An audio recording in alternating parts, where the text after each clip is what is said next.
Soul family. I am your Reiki healer, angel healer, crystal expert, tarot card reader, numerologist, dream analyst and auto writer. My dear friends, इन सब therapies को मैं आप सब में provide करती हूँ और अगर आपको जो भी हीलिंग करवानी है तो मुझे ईमेल कीजिए और अगर हीलिंग और इन सब टॉपिक से रिलेटेड कोई भी क्वेश्चंस है तो मुझे इंस्टा पे क्वेश्चनिंग कर सकते हैं। मैंने डिस्क्रिप्शन में आपको ईमेल और इंस्टा की लिंक दी है। जल्दी से जाइए और फॉलो कर लीजिए इंस्टाग्राम पे मुझे। और जो भी मेरे प्यारे नए व्यूवर्स हैं वो इस चैनल को सब्सक्राइब कर दीजिए, लाइक कीजिए और शेयर अपने रिलेटिव्स, फ्रेंड्स एंड फैमिली तक जरूर कीजिएगा। ये इम्पोर्टेंट वीडियो आप सब तक जल्दी से पहुंचा दीजिए और आपके इस वीडियो एक्सपीरियंस में प्यारे प्यारे कमेंट्स आप जल्दी से कीजिए। नमस्कार दोस्तों, आत्मवंदन कली हनुमानी ये जो ग्रंथ है इसके बारे में आपको थोड़ी सी मैं ब्रीफ जानकारी दे देती हूँ। आठों योग सिद्धियों को प्राप्त करने वाले चिरंजीवी हनुमान जी ने अपना ब्रह्म ज्ञान और अनुभव बांटने के लिए कुछ विशेष आदिवासी शिष्य चुने थे। उन्होंने वचन दिया था कि वे हर 41 वर्ष पश्चात अपने शिष्यों की नई पीढ़ियों से मिलने आएंगे और उन्हें स्वयं ज्ञान प्राप्त करेंगे। उसी शाश्वत वचन को निभाते हुए वे इस बार भी आए। घने जंगल से आच्छादित एक पर्वत पर उन्होंने अपने शिष्यों को प्राचीन ज्ञान नवीन ढंग से प्रदान किया। एक दिव्य लीला के अंतर्गत यह ज्ञान जंगल से बाहर कली हनुवाणी के रूप में पहुंच रहा है।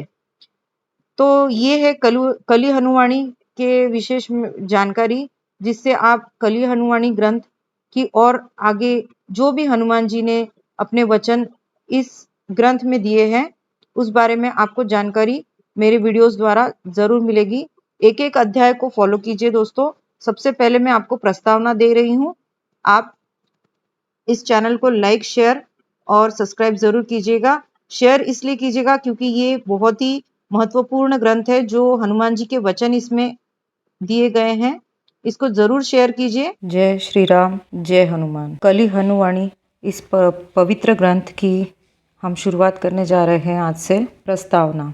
घने जंगल की एक साधारण दोपहर में कुछ असाधारण था तो वे अधेड़ आयु के दो पुरुष जो एक पेड़ की आड़ में छिपकर घात लगाए बैठे थे।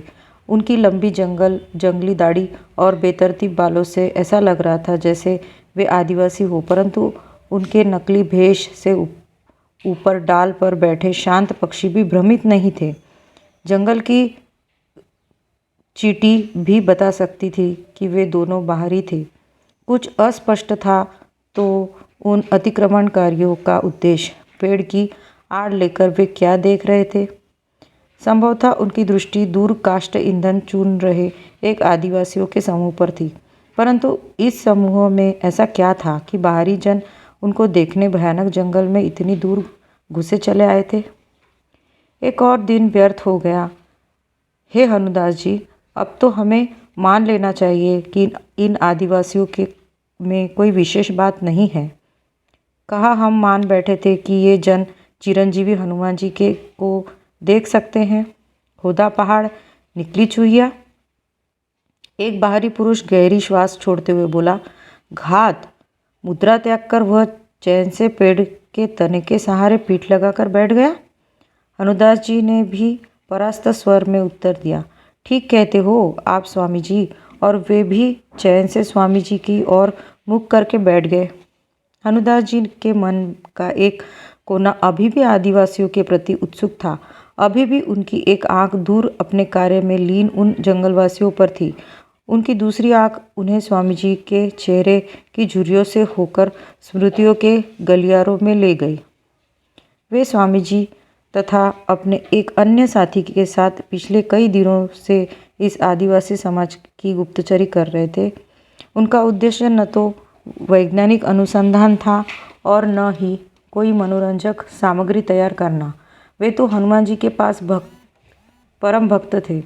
वे हनुमान जी और उन आदिवासियों के मध्य स्थापित पवित्र गुरु शिष्य संबंध का शोध कर रहे थे। वे जानते थे कि हनुमान जी चिरंजीवी है और सहस्त्रों वर्षों से इस धरा पर विचरण करते हुए भक्तों की सहायता करते आ रहे हैं। 5 वर्ष पहले तक हनुदास जी के लिए हनुमान शब्द भी अबोधगम्य था। उनका जन्म हिंदू धर्म में नहीं हुआ था। उनके लिए अपने धर्म का अर्थ भी केवल दान दक्षिणा और विशेष अवसरों पर प्रार्थना करना हुआ करता था। तब वे हनुमान जी के दास न होकर कनाडा देश के टोरंटो नगर में एक कुलीन जीवन शैली में के दास हुआ करते थे। उनकी जीवन में परिवर्तन तब आया जब उन्होंने पहले अपनी पत्नी को एक दुर्घटना में खो दिया और तत्पश्चात उनका पुत्र भी मादक पदार्थों और मनोविकलता नामक मानसिक रुग्णता की भेंट चढ़ गया। विशेषकर उनके पुत्र की धीमी मृत्यु ने उन्हें झकझोर कर रख दिया था। मनोविकलता ऐसी रुग्णता है जिससे ग्रसित रोगी को ऐसी वस्तुओं का जन्म दिखाई देते हैं जो वास्तविकता में नहीं होते। उन्होंने अपने पुत्र को मस्तिष्क के गहरे कूपों में तड़पकर मरते देखा था। दुखदायी परिस्थितियों ने झोंक की तरह चिपटकर उनके भीतर से जीवन के प्रवाह की हर बूंद को सोख लिया था। उनके लिए तब जीवन का अर्थ भी अत्यंत संकीर्ण हुआ करता था। धन का दिखावा करके मित्रों का अनुमोदन प्राप्त करना, छल कपट से प्रतिद्वंदियों से आगे निकलने का हर क्षण प्रयास करना, हर नई प्रवृत्ति को अपनाना, हर वस्तु तथा मनुष्य को अच्छा बुरा राग द्वेष आदि के मानसिक खानों में बिठाना, मन को सांसारिक गतिविधियों में व्यस्त करके अंतरात्मा से भागने की चेष्टा करना। अपने पुत्र के अंतिम संस्कार के दिन उन्हें अपने भीतर एक विचित्र सी शून्यता का आभास हो रहा था। तन मन एक छल्ले की भांति हो गए थे, एक ऐसा छल्ला जिसके भीतर से सब कुछ आर पार हो रहा था। सभी ध्वनियाँ, सभी दृश्य, सभी भावनाएं, सभी आभास, यहाँ तक कि शून्यता का आभास भी मन पर बिना कोई छाप छोड़े आर पार हो रहा था। कोई दुख नहीं, कोई पीड़ा नहीं, कोई पछतावा नहीं। सब कुछ तो उनके पुत्र के साथ चला गया था। रही गई थी शून्यता और संभवतः शून्यता भी चली गई थी, परंतु शून्यता के जाने के पश्चात भी तो शून्यता ही हर रह जाती है हर जगह। अंतिम संस्कार के पश्चात उनके भाई और वे घर जा रहे थे। उनके भाई गाड़ी चला रहे थे और वे खिड़की से बाहर शून्य में झांक रहे थे। सभी दृश्य उनके मन के पटल पर बिना कुछ अंकित किए फिसले जा रहे थे।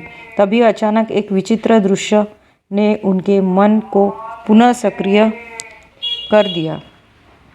तिलिस्मी वानर, अद्भुत वानर उड़ रहा है, देखो! उनके मुख से अनायास ही निकल पड़ा था। उन्होंने साथ में चल रही एक गाड़ी के ऊपर एक विशाल घने बालों वाली आकृति को सहजता से मंडराते हुए देखा था।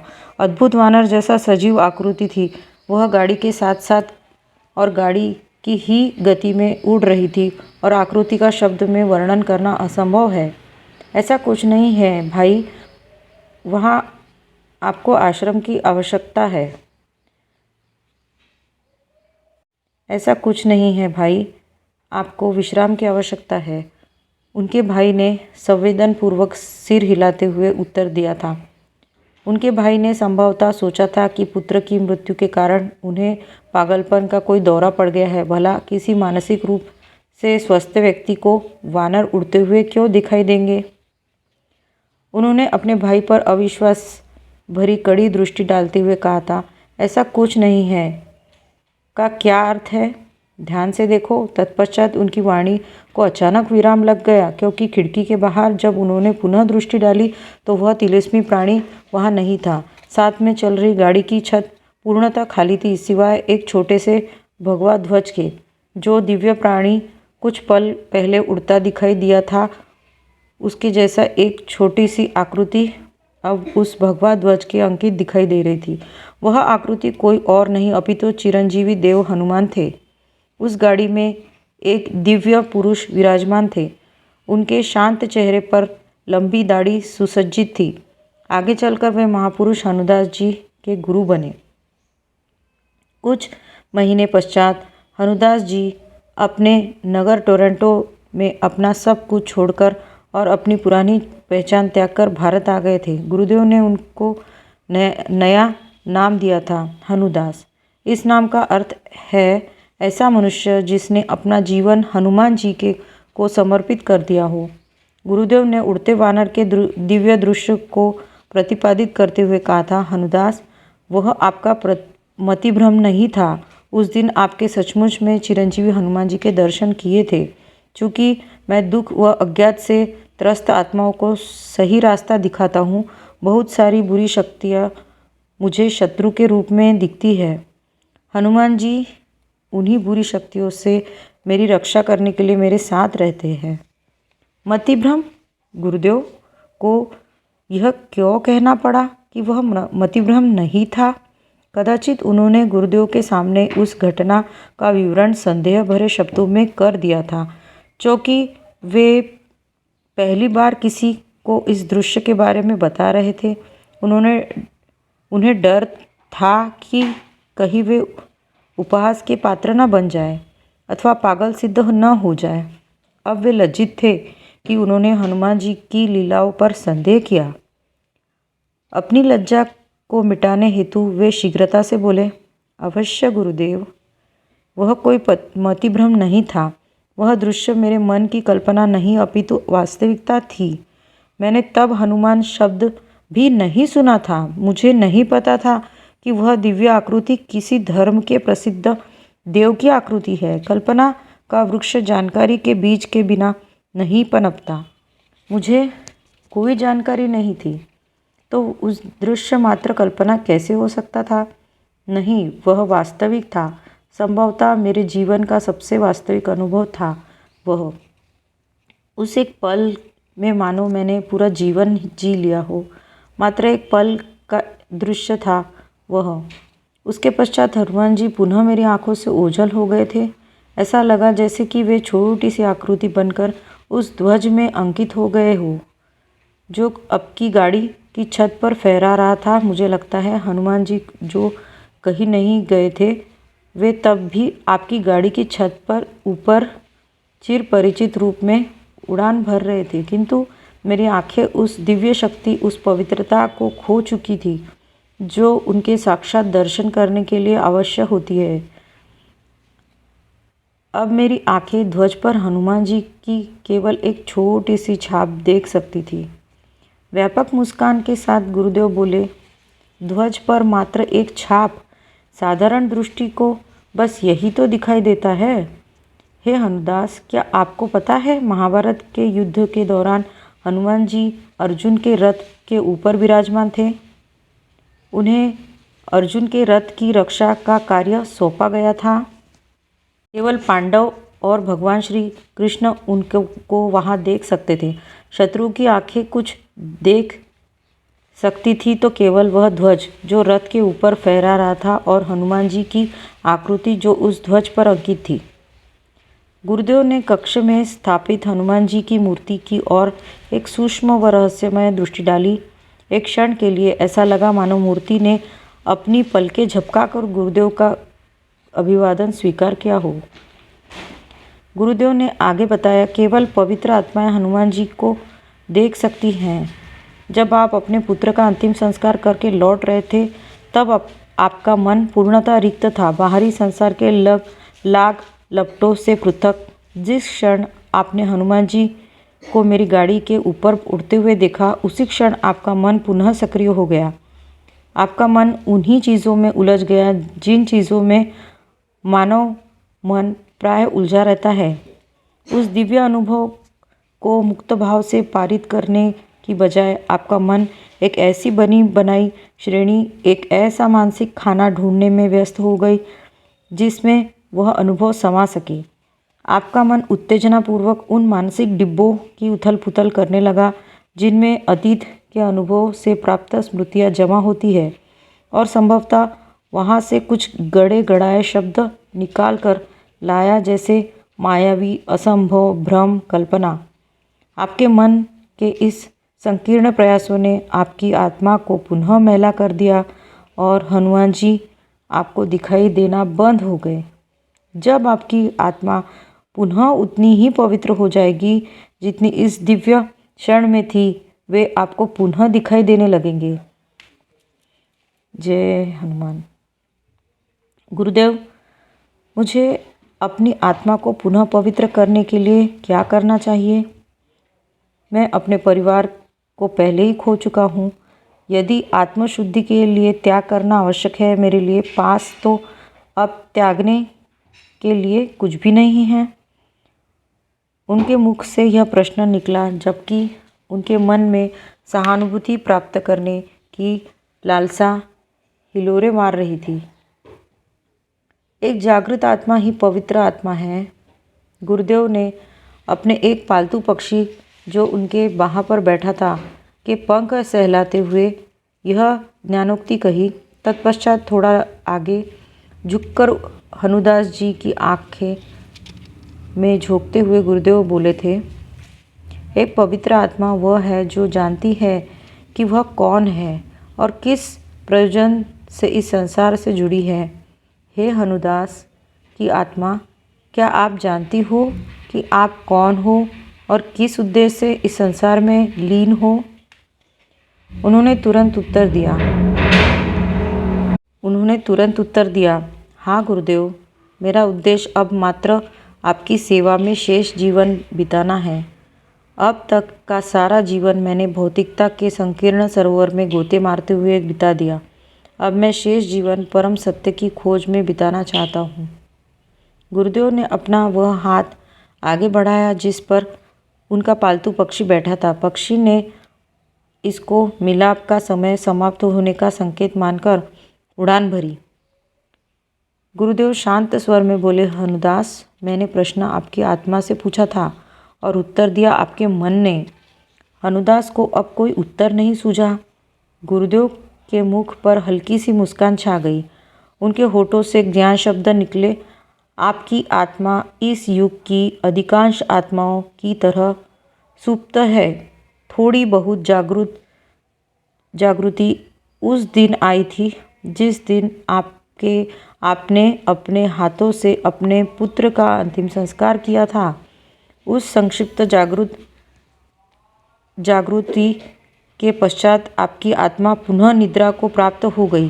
पहले आपका मन भौतिक सुखों के पीछे भाग रहा था और अब आध्यात्मिकता के नाम पर विश्राम के पीछे भाग रहा है। उस संक्षिप्त जागृति के पश्चात आपकी आत्मा पुनः निद्रा को प्राप्त हो गई। पहले आपका मन भौतिक सुखों के पीछे भाग रहा था और अब आध्यात्मिकता के नाम पर विश्राम के पीछे भाग रहा है। यह सुनकर वे गुरुदेव के चरणों में साष्टांग अवस्था में गिरकर अनियंत्रित रूप से रोने लगे। गुरुदेव अविचलित व उदासीन बने रहे। अपने शिष्य को इस किसी भी तरह की सांत्वना देने की बजाय वे मंद स्वर में भजन गुनगुनाने लगे। गुरुदेव तब तक कुछ नहीं बोले जब तक कि हनुदास जी स्वयं को साध कर और रोना बंद करके चुपचाप सीधे नहीं बैठ गए। यह दुर्बलता और रुदन आपकी आत्मा का नहीं अपितु आपके मन का है। आप एक शक्तिशाली आत्मा हो जो चिरंजीवी हनुमान के साथ दिव्य बंधन में बंधी हुई है, किंतु आपका मन इस बाहरी संसार अर्थात माया का एक दुर्बल दास है। माया के पास आपके मन को नियंत्रित करने के असंख्य ढंग हैं। उनमें से एक ढंग है आपके तन मन पर पराई आत्माओं की घुसपैठ करना। तन मन एक यंत्र मात्र है जिसकी सहायता से आपकी आत्मा संसार के विभिन्न अनुभवों को जीतती है। यंत्रों की कमी नहीं है। आपकी आत्मा पर हनुमान जी की दृष्टि है और आपकी आत्मा की दृष्टि आपके तन मन पर होनी चाहिए। एक अच्छा तन मन धारण करने के लिए आत्मा का जागरूक होना पर्याप्त है। आपकी आत्मा को एक अच्छे तन मन के माध्यम से माया के विभिन्न अनुभवों के रस का पान करना चाहिए, परंतु आपके और आपकी तरह लाखों अज्ञानी आत्माओं के साथ यह क्रम उल्टा हो गया है। आपका तन मन माया से निर्देश ले रहा है। आपकी आत्मा अज्ञान की निद्रा सो रही है। जो ही आपकी आत्मा पुनः जागृत होती है, उनके मन ने गुरुदेव के शब्दों पर चिंतन बंद कर दिया था। वे रिक्त मन से गुरुदेव की ओर टकटकी लगाकर देख रहे थे। दिव्य प्रकाश की एक किरण ने उनका आगे का मार्ग प्रशस्त कर दिया था। अगली प्रातः वे गुरुदेव के आश्रम से निकल पड़े थे। उन्हें अपने गंतव्य का ज्ञान नहीं था। वे निकल पड़े थे अज्ञात राहों पर। साथ में था तो केवल आवश्यक दैनिक सामग्री से भरा थैला और गुरुदेव का आशीर्वाद। अगले कई महीनों में वे भटके थे, जगमगाते नगरों से लेकर अंधकार में डूबते दूरवर्ती ग्रामों तक, प्रबल पर्वतों से लेकर अंतहीन मैदानों तक, निर्जन गुफाओं से लेकर धार्मिक जन सभाओं तक। वे क्या ढूंढ रहे थे? कदाचित कुछ भी नहीं। उन्होंने हर जीवन क्षेत्र के मनुष्य से भेंट की, चाहे वे योगी हो जो एकांत गुफाओं में रहते हैं, अथवा वे महापुरुष जो अपने लाखों अनुयायियों का मार्गदर्शन करते। हनुदास जी ने सभी के दर्शन किए। प्रयोजन कोई नहीं था। वे बस चलते गए और दिव्यजनों से मिलते गए। उस गंतव्यहीन यात्रा में उन्हें भांति भांति के अनुभव हुए। उन्होंने सभी अनुभवों को अपने मन के कपाटों के मध्य से ऐसा पार होने दिया जैसे नदी के तटों के मध्य से जल प्रभावित होता है। उनकी आत्मा जागृत हुई या नहीं यह तो पता नहीं। उनका मन अवश्य शांत होकर ऐसी गहरी निद्रा में लीन हो गया था कि अब किसी भी प्रकार का अनुभव छाप नहीं छोड़ता था। सुखप्रद अनुभव हो अथवा दुखप्रद, रुचिकर अनुभव हो अथवा अरुचिकर, अब माया द्वारा फेंका गया किसी भी आकार तथा प्रकार का आंकुड़ा उनके मन को नहीं फंसा सकता था। यह तो तय था कि माया का उनके तन मन से नियंत्रण समाप्त हो चुका था। यह तय नहीं था कि उनकी आत्मा जागृति के प्राप्त हुई या नहीं। उनके सुषुप्त मन में तब तनिक झुरझुरी पैदा हुई जब भाग्य ने उनको उन आदिवासियों का पता दे दिया जो कदाचित हनुमान जी के शिष्य थे। यह प्रबल सोच उनके मन में खूंटी की तरह गड़ गई थी कि वे आदिवासी कुछ तो ऐसा देख सकते थे जो शेष मानव नहीं देख सकते थे। कदाचित वह अदृश्य शक्ति चिरंजीवी हनुमान ही थे। इस सोच का कोई आधार नहीं था। उन आदिवासियों के बारे में कुछ भी तो विशेष नहीं था। वही पत्तों से बने वस्त्र, वही लंबे जंगली बाल, वही धूप और मिट्टी से काले पड़े तन। वे आदिवासी जो स्वयं को मातंग कहते हैं, कहीं से दिव्य अथवा पवित्र नहीं लग रहे थे। उनका हनुमान जी के एक साथ संपर्क में होना एक आशा मात्र थी, किंतु ऐसी आशा जो तथ्य से भी ठोस थी। यह विचार, यह आशा कहाँ से पनप रही थी? इसका मूल कहाँ था? बाहरी संसार के गौण मानदंड तो इस विचार को कदापि प्रेरित नहीं कर रहे थे। कुछ आंतरिक था जो इस विचार को शक्ति दे रहा था। कदाचित मन की गहराइयों में अथवा मन के उस पार आत्मा में। उन्होंने यह मान लिया था कि उनका गंतव्यहीन भ्रमण अंततः किसी गंतव्य तक पहुंच गया था। संभवतः उनकी आत्मा में ज्ञान की तरंगें उत्पन्न हो गई थी। कदाचित वे वहां पहुंच गए थे जहां गुरुदेव और हनुमान जी उन्हें पहुंचाना चाहते थे, किंतु दो अन्य संत जो मातंगों के व्यवहार को समझने में उनकी सहायता कर रहे थे, उनसे सहमत नहीं थे। उनका मानना था कि उन आदिवासियों का अध्ययन करना समय को व्यर्थ करना था। कई महीने मातंगों की गुप्तचरी करने के पश्चात उन्हें केवल 7 चिन्ह हाथ लगे थे, जो टूटे हुए मिट्टी के बर्तनों, वृक्षों, चट्टानों आदि पर अंकित थे। परंतु उन चिन्हों में कुछ विशेष नहीं था और वे यह बात अपने साथी संतों के सामने मान भी चुके थे। उन्होंने वैसे चिन्ह पहले भी कई बार सुदूर गांवों में आदिवासियों की झोपड़ियों पर चित्रित देखे थे। अपने गंतव्यहीन भ्रमण के दौरान वे ऐसे सैकड़ों अनुष्ठान के साक्षी बने थे जिनमें उस प्रकार के रहस्यमय चिन्ह विभिन्न वस्तुओं पर चित्रित किए जाते थे। एक तर्कशील मन भले ही उन अनुष्ठानों को अंधविश्वास सिद्ध कर दे अथवा उन चिन्हों को बिना सोचे समझे खींची गई लीकें बता दे, उनका अपना मन वाद विवाद तर्क कुतर्कों से ऊपर उठ चुका था। उन्होंने कभी उन चिन्हों का अर्थ खोजने का प्रयास नहीं किया। कदाचित उन चिन्हों को अंकित करने वाले जन भी उनका मूल अर्थ भूल चुके थे।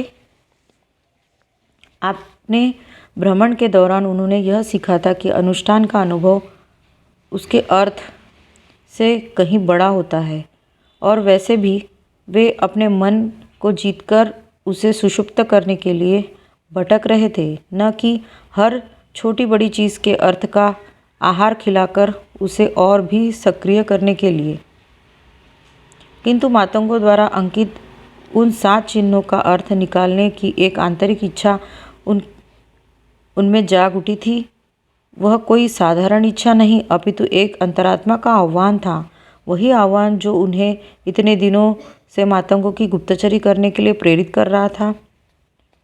उनके 2 साथी स्वामी, जो एक ब्रह्मचारी जी और जो उनकी इस खोजबीन में सहायता कर रहे थे, अपनी रुचि खोते जा रहे थे। खोए भी क्यों ना, इतने दिन बीत गए थे और कुछ विशेष हाथ नहीं लग रहा था।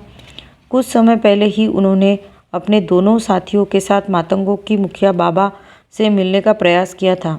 बाबा ने उनकी इतनी चिड़चिड़े भाव से ताड़ा था कि ब्रह्मचारी जी वहाँ से अपने रास्ते हो लिए थे, परंतु उन्होंने स्वामी जी के साथ अपनी खोज जारी रखी थी। वे यहाँ आ गए थे जहाँ कुछ मातंग महिलाएं काष्ठ ईंधन इकट्ठा कर रही थी। वृक्ष के पीछे छुपकर वे किसी ऐसी गतिविधियों की प्रतीक्षा करने लगे थे जिससे यह प्रमाणित हो सके कि वे मातंगी महिलाएं चिरंजीवी हनुमान जी के को देख सकती थी। हनुदास जी स्मृतियों के गलियारों से बाहर आ गए। उनके कानों में मातंगों के समूह में हो रही विशेष हलचल की ध्वनियाँ पहुँची थी। उनकी आंखों से आशा की जुगनू टिमटिमाया। समूह में से एक दुबली पतली युवती चिल्ला चिल्लाकर हवा के साथ मुष्टि युद्ध कर रही थी। प्रतीत हो रहा था कि उसकी देह मानो किसी भूत पिशाच के वश में थी। उसके हाथ पैर कटी पतंग की तरह फड़फड़ा रहे थे। समूह की शेष महिलाएं आतंकित अवस्था में खड़ी थी। कुछ नया नहीं है, उसे मिर्गी का दौरा पड़ सकता है, हनुदास जी बुदबुदाए। उन्होंने ऐसे दृश्य विभिन्न रूपों में पहले भी देखे थे। ऐसी विषमताओं को हर समाज अलग प्रकार से देखता है। कोई उसे काला जादू कहता है और कोई उसे भूत पिशाचों का आक्रमण कहता है। कोई इसमें दुष्ट शक्तियों का हाथ देखता है तो कोई दैवीय शक्तियों का आशीर्वाद। हनुदास जी इस विषय के हर पहलू को अपनी आँखों से अनुभव कर चुके थे, इसलिए उन्होंने इसमें कुछ विशेष नहीं लगा। उन्हें ऐसा कुछ नहीं लगा। वे बोले, आज के लिए इतना कार्य सब पर्याप्त है, हमें अब लौट चलना चाहिए। इन मातंगों के यहाँ से जाने की प्रतीक्षा करते हैं, स्वामी जी ने सुझाव दिया। वे वृक्ष के तने के सहारे पीठ टिकाकर चैन से बैठे थे कि एक लाल चींटी की गतिविधियां का रुचि से अध्ययन कर रहे थे। दौरे क्षीण होने के पश्चात वह मातंग युवती एक वृक्ष के नीचे लेट गई।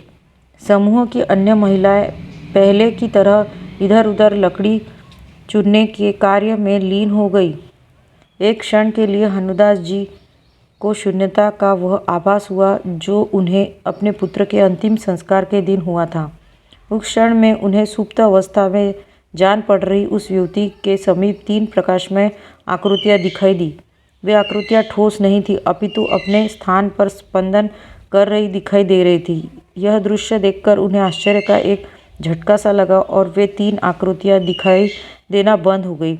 उनके मन ने तर्क दिया कि वे आकृतियाँ प्रकाश द्वारा कृत एक भ्रम मात्र थी।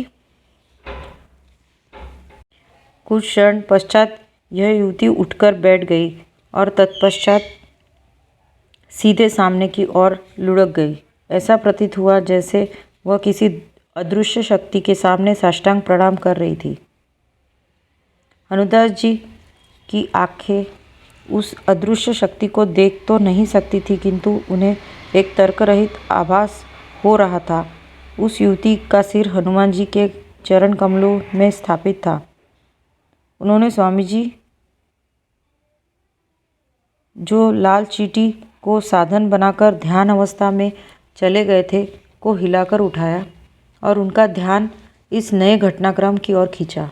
कुछ क्षण के पश्चात वह युवती खड़ी हो गई। उसके हाथ प्रणाम की अवस्था में जुड़े हुए थे। वह उस अवस्था में बहुत देर तक रही। उस दौरान उसके होंठ ऐसे हिल रहे थे जैसे वह किसी से बतिया रही हो। आश्चर्य की बात यह थी कि उसके होंठ में गति व उसके मुख पर हाव भाव केवल हनुदास जी को दिखाई दे रहे थे। स्वामी जी को तो लग रहा था कि एक युवती शांत एवं ओष्ठबद्ध अवस्था में ऐसे खड़ी थी जैसे प्रार्थना कर रही हो। लगभग आधे घंटे के पश्चात जब वे दोनों संत उस स्थान को त्याग कर अपने ठिकाने की ओर बढ़ रहे थे, स्वामी जी ने शास्त्रार्थ शुरू करने की उद्देश्य से टिप्पणी की। मुझे तो उस युवती के व्यवहार में कोई विशेष शोध करने योग्य बात नहीं दिखी। भयानक एवं हिंसक दौरा पड़ने के पश्चात जैसा व्यवहार अपेक्षित है वैसा ही व्यवहार वह कर रही थी। किंतु हनुदास जी को शास्त्रार्थ में अब कोई रुचि नहीं थी। वे मानसिक सीमाओं के पार शून्यता में लीन थे। स्वामी जी जो सोच रहे थे एक और दिन व्यर्थ हो गया था, परंतु हनुदास जी जानते थे कि उनका उस शक्ति से मिलना केवल एक डग दूर था जिस शक्ति से मिलने के लिए उनकी आत्मा तरस रही थी। जय हनुमान। कुछ दिन पश्चात ही उन्होंने मातंगों द्वारा गूढ़ लिपि के अंकित उन 7 चिन्हों का गुप्त अर्थ जान लिया। वह एक पहली थी जिसका अर्थ था चिरंजीवी चिरंजीवी हनुमान, चिरंजीवी हनुमान 41 वर्ष में एक बार अपने शिष्यों अर्थात मातंगों को ब्रह्मज्ञान देने आते हैं। अगले कुछ महीनों के दौरान उन्होंने मातंगों से ऐसे शास्त्रों गूढ़ चिन्ह प्राप्त किए और उनमें छिपी पहेलियाँ के अर्थ निकाले। उन चिन्हों में हनुमान जी द्वारा उनके शिष्यों को प्रदत्त पूर्ण ब्रह्म ज्ञान समाहित था। वह ब्रह्म ज्ञान आगे चलकर मुख्य धारा के समाज में रहने वाले भक्तों को कली हनुमानी नामक पुस्तक के रूप में प्राप्त होना था। इसी तरह ये प्रस्तावना हम यहाँ समाप्त करते हैं। दोस्तों, फिर अगला वीडियो पहले अध्याय का आएगा, 2 माताओं से जना। तो बने रहिए मेरे साथ। कोटि कोटि धन्यवाद आपका ये वीडियो देखने के लिए। जय श्री राम, जय हनुमान।